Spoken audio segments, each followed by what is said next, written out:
She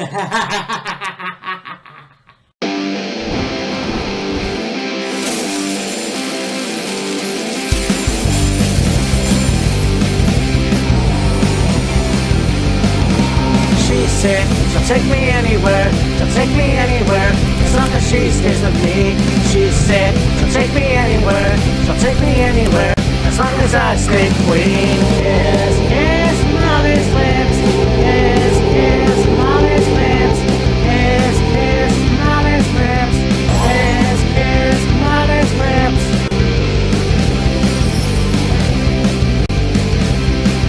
Hey, Mean Matt here. And just finished Raw. Finally. And so, yeah, this was actually a really good show. And I'll get to the other part later because, well, there's a lot to dissect. But, we start off with Jey Uso coming out. Obviously, he's the new member of the Raw roster. And so he says a few things. Kevin Owens comes out and basically says, look, I was that guy who pissed in everyone's cornflakes and caused trouble and just was not a good guy and had to change my ways. But also, I had to get respect, earn it, from the WWE locker room. And you could do the same, but the fact of the matter is I still don't trust you. Drew McIntyre doesn't trust you. A lot of those guys don't trust you, so it's like you're gonna have to earn it. And then the Judgment Day come out, and then they're trying to get Jey to join the group. That doesn't necessarily happen, and the match happens, and you have Kevin Owens and Jey Uso versus Damian Priest and Finn Balor. This was a pretty good match. I mean, all these guys seem to work well together, and obviously the Judgment Day. And then you have Jey, who's about to kick Damian, but ends up kicking Kevin, which gives Finn going to do the coup de grace to get the win, and the Judgment Day, so basically, Jey kind of gets confused as to what happened, and then backstage you got Kevin giving Jey shit, saying maybe she dye her purple and join the Judgment Day. I really hope that doesn't happen in the future. I mean, look, I want to see Jey Uso as his own individual. Like, I don't want to see a heel Jey Uso anymore. That's kind of old school or whatever. You know what I mean? It's kind of like, let's move on. Let's see him be a face again. We know Jimmy is going to be a heel on SmackDown. I don't necessarily want to see two Usos as heels. So you have The Miz versus Akira Tozawa. Basically, it was a one-sided ass kicking, and The Miz doing TF to Akira just to show up his match upcoming to LA Knight on SmackDown, which I think is going to be pretty cool. Once again, their match at Payback was good. I don't know why they're still continuing this feud, but if you're going to, then maybe, find a way to end it, like a Hell in a Cell or a Steel Cage. But yeah, it's kind of insane to see what's going on. I just don't know what's going on, because these are two good wrestlers, but at the same time, we all know that it's going to have to end eventually, and I just don't know what kind of match they could have. And I feel bad for Akira, he is in the ring more, but he keeps getting his ass handed to him. So, then you have Tommaso Ciampa and Alpha Academy taking on Imperium.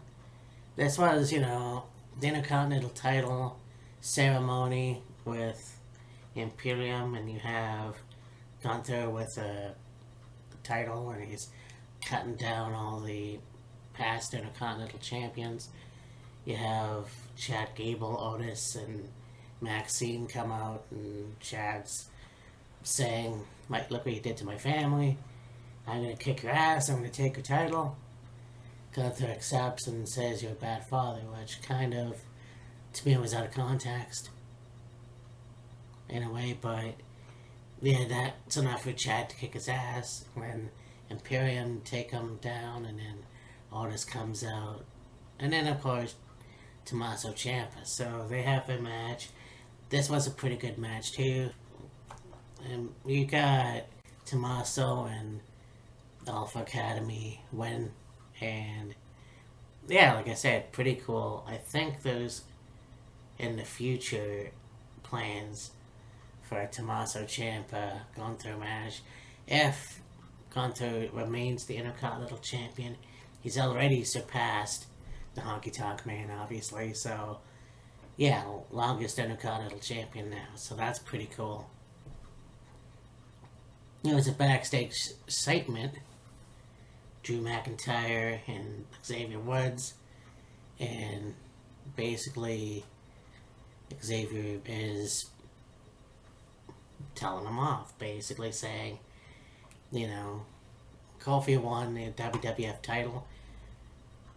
Yeah, he won it in front of a bunch of fans. I can't remember the number, but anyways, he won the title. Was where when you won the title, it was at the Performance Center. And so, yeah, I mean, again, not really a cheap shot in my opinion, because it was a different time and you got what you got. Yeah, it sucks that you have to have your first WrestleMania match for your WWE title and get the win in front of no fans, but it is what it is. So that prompts a match. Drew McIntyre versus Xavier Woods. And, you know, I thought about this watching the match, and, like, in my opinion, it just seemed like Xavier Woods looked really good. As a singles wrestler, he looked good. And yeah, we all know the whole thing with Consequences Creed and Impact. You have the New Day. But the thing of it is that Big E, Grand Slam champion, Kofi Kingston, Grand Slam champion. Xavier Woods never, in my opinion, well, no, he's never had a singles title in WWE.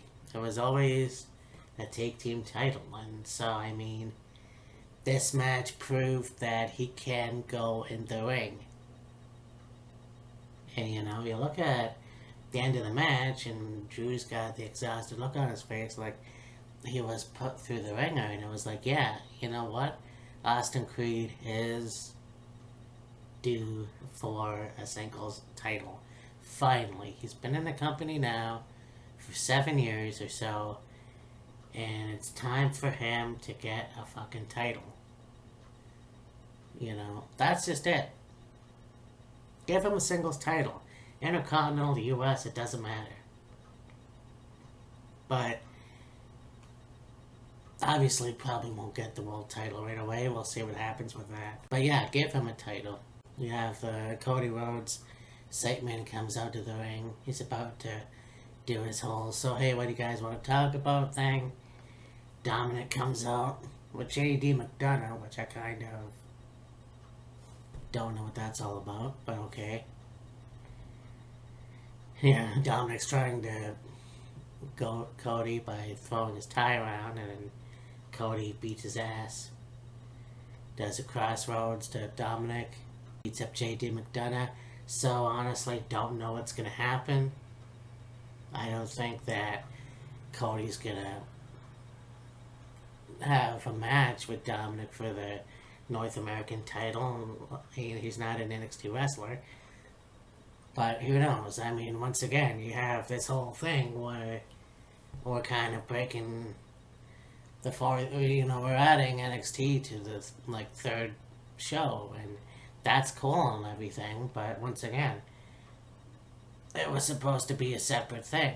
In my opinion, they were supposed to be a separate. It was like the independent, not independent, but like developmental. But they have the North American title, the NXT title, the NXT Women's title. But now it just seems like we're gonna go to either or. So I'm not sure what's gonna happen. But it is what it is. Once again, like they might have a match. I don't think it's gonna be for the title. As far as JD McDonough is concerned, I don't know why he was out there. I mean, he's been toying with the fact that he could join a Judgment Day, but I'm not sure. I don't think it's going to be for the title. As far as JD McDonough is concerned, I don't know why he was out there. I mean, he's been toying with the fact that he could join a Judgment Day, but I'm not sure. You have Shayna Baszler versus Chelsea Green. And last week, Shayna took on Zoe Stark, and they basically showed respect to each other after the match. So this was a good match too. I think that Shayna Baszler had dominated a lot of this match. Piper Niven was there too. And Shayna basically winning with the Piper's Pit, which was obviously Ronda Rousey's move. And then Piper gets involved after. At one point, Shayna pushed her or something. I can't fucking remember. But anyway, you got Zoe Stark coming out. And yeah, after the match, basically, they beat both Niven and Green. And then, yeah, so there's a new team forming. Now, we talk about not enough. Well, I talk about that there's not enough women take teams. Zoe Stark and Shayna Baszler, I think, would be a fucking good take team. Whether they put the take team titles on them, who knows? But that could happen. I mean, look, Chelsea and Piper are the take team champions. So let's see what happens. That would be a good match. I would love to see that. Yeah, Shinsuke Nakamura cut another promo for Seth Rollins. These promos are magnificent. Like, I don't use that word often, but they were. And I think that this heel version of Shinsuke Nakamura, and I don't know if it's because of different creative, I don't know if it's because Vince isn't there, but I think he has been one of the most sinister heels in the company so far. But yeah, so he cut that promo. Seth Rollins comes out basically saying, he tried to fit in with the Shield, that didn't work. He tried to fit in with the Authority, that obviously didn't work. He tried the Messiah thing, whatever. Then he decided, well, I'm gonna be me. And I was accepted. So that's kind of like a life lesson, but whatever. He gets going. He wanted Shinsuke to come out. He said, we're going to have a match right here, right now. Shinsuke Nakamura's music hit. Then the screen comes on. Shinsuke is beating the shit out of Ricochet. And basically says a few things and continues to beat Ricochet. So next week they're going to have a match. And I just kept thinking, who's more goofier? But I think that their feud's not over yet either. And I think, hopefully, after spending a long time in WWE now, Shinsuke Nakamura gets a world title, that would be pretty cool. You have the main event. You have Raquel Rodriguez versus Rhea Ripley, and Raquel had her interview backstage, and apparently it wasn't very good from what I've heard from other YouTube people, but I didn't mind it. It wasn't as robotic as I thought, but anyways. Yeah, so this was a good match too, and I mean, their payback match was not as good as I thought it was, honestly. I did not like it. It was the least interesting match of the night. But this match was pretty good. And I mean, you didn't know what was going to happen. And yeah, I kind of thought that Raquel was going to finally get the title. And then out comes Nia Jax. Now, when I first saw this, I thought, okay, this was lackluster. But when I watched it on TV today, finishing Raw, it was made to be a big deal. Like, who is that? Oh my god, it's Nia Jax. So she gives Raquel the Samoan drop and then basically gets her into the ring. Raquel wins, retaining the title, and then you have a stare down with Rhea and Nia, and then Nia headbutts Rhea and then gives her the bonsai drop. Which never really seen that done in a fuck of a long time, but yeah. So Nia's back. And you know, I think that one of these things that people keep saying is why? Out of all people, why bring her back? And I get it. Here's a woman who basically hurt people in the ring, hurt other women in the ring, had a bad reputation, ran her mouth on Twitter, and it was like, you know, I get it. I didn't necessarily like Nia Jax either. But when you look at how many women are in the WWE right now, not NXT, but the WWE right now, it just seems like they could add one more. Or more than that, even. But that's the thing. I understand that people didn't like Nia Jax. That's fine. I'm a firm believer in second chances. It's just, I don't know what's going to happen with that. I don't think it's going to be as bad as Phil Brooks. By the way, he's scheduled to come back. So that'll be interesting when that happens. And yeah. And also, you have this thing now where, so I guess Vince is basically gone. This was his last being a part of WWE, the last Raw.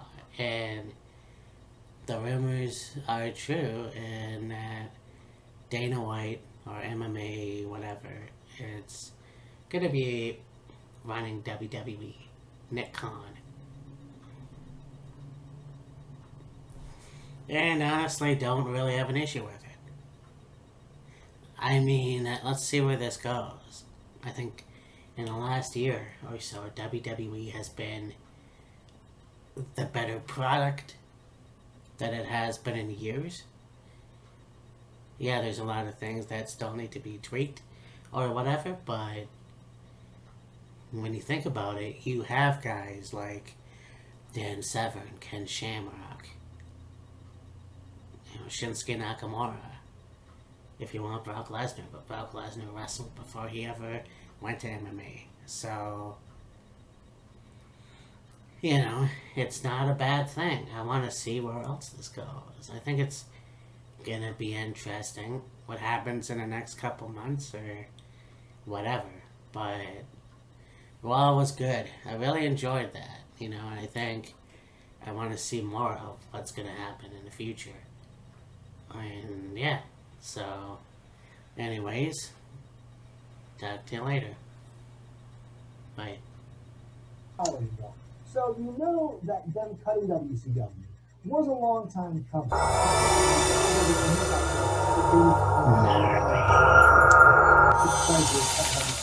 don't think that's the case at all. If you look at some of his earlier interviews, like